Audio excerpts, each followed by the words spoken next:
बोल रहा है कि आरंभ में सोहम का व्यय, सोहन इसको लिख दीजिए, पढ़ने में अटपटांग लग रहा है, ठीक। सोहन का व्यय और बचत का अनुपात 5:1 था। उसके वेतन में 25% की वृद्धि होती है, जबकि उसकी बचत में 20% की वृद्धि होती है। यदि सोहन का वर्तमान व्यय जो है यानी कि खर्चा जो है, एक्सपेंडिचर जो है 4347 रुपए है, तो उसका प्रारंभिक जो इनकम था यानी कि प्रारंभिक जो वेतन था, इनिशियल में जो उसका वेतन था, उसको पूछ रहा है। देखो भाई, सोहन भैया हैं, लिख दीजिए सोहन जी। उनके व्यय और बचत का अनुपात दे चुका है, व्यय और बचत का अनुपात 5:1 है। तो भाई व्यय अगर 5 कर रहा है, बचत 1 कर रहा है, इसका मतलब कि जाहिर सी बात है कि उसका इनकम कितना रहा होगा, तो आप कहेंगे 6 यूनिट, क्योंकि व्यय में अगर बचत को जोड़ेंगे तो इनकम आएगा। यानी कि एक्सपेंडिचर में अगर सेविंग को आप ऐड कीजिएगा तो आपका इनकम आ जाएगा, ठीक है। जबकि क्वेश्चन में सेकेंड लाइन पढ़िए कि उसके वेतन में 25% की वृद्धि की जाती है।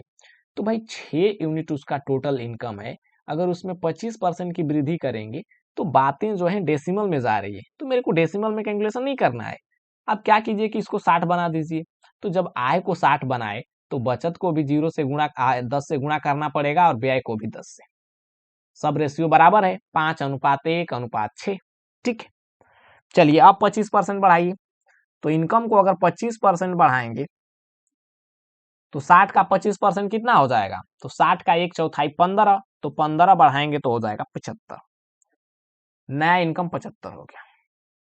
बचत भी 20% बढ़ रहा है मेरे भाई, तो 10 का 20% बढ़ा दीजिए, तो 10 का 20% कितना हो जाएगा, तो डायरेक्ट 1/5 कर दीजिए। 20% का मतलब क्या होता है, 1/5, और 10 का 1/5 करेंगे तो 2, और 2 बढ़ाएंगे मेरे भाई तो 10 और 2 कितना हो जाएगा, तो 12।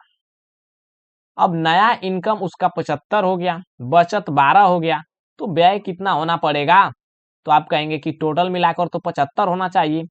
तो बचत आपको 12 है, तो व्यय को कितना होना पड़ेगा, 63। अरे 63 में 12 जोड़ेंगे तभी ना उसका आय 75 होगा, तो आप कहेंगे बिल्कुल ठीक है। वर्तमान व्यय आपको क्वेश्चन में दे रखा है 4347 है। वर्तमान व्यय कहने का मतलब कि 63 यूनिट का वैल्यू क्वेश्चन में दे रखा है। 63 यूनिट का वैल्यू क्वेश्चन में दिया है 4347। जो भी लोग देख रहे हैं लाइक कर दीजिए, ठीक है। तो 1 यूनिट का वैल्यू क्या हो जाएगा, तो अपॉन 63। इनिशियल उसका इनकम पूछ रहा है, तो इनिशियल इनकम कितना था, तो 60 यूनिट, तो 60 यूनिट का वैल्यू निकाल दीजिए, 60 से गुणा कर दीजिए, ठीक है। काटिए, 9 से कट जाएगा, 9 7 63, 9 से कट जाएगा आपका 9 चौके 36, बच जाएगा आपका 7, तो 9 8 72, 2 9 3 27, 7 से काट दीजिए, 7 7 49, नहीं जाएगा, 7 6 42, 42 हो जाएगा, और 6 7 9 63।